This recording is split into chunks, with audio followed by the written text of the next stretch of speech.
ராமநாதபுரம் மாவட்டம் எஸ்பி பட்டணத்தில்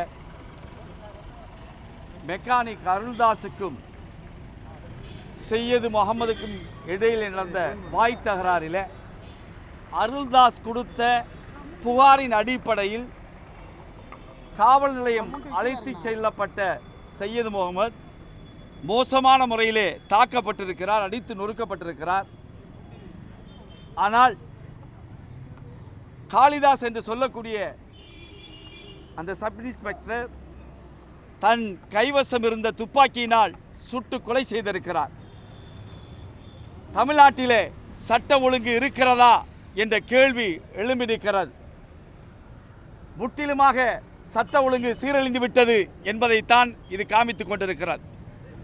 லாக்அப் டெத்தை பொறுத்த மாத்திரத்தில் டிஜிபி ராமானுஜம் அவர்கள் பல மடங்கு எடுத்து சொல்லியும் கூட தொடர்ந்து நடந்து கொண்டிருக்கிறார்.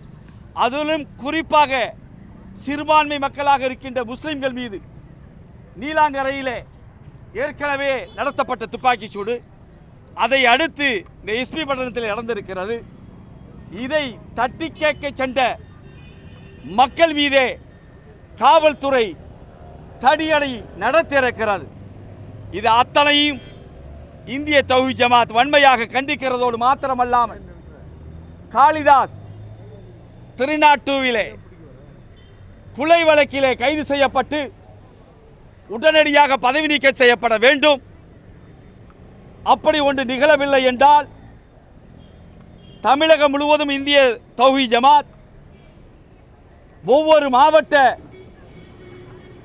தலைமை காவல் நிலையங்கள் முன்பும் முற்றுகை போராட்டத்தை நடத்தும் என்பதை எச்சரிக்கையாக தெரிவித்துக் கொள்கிறோம்.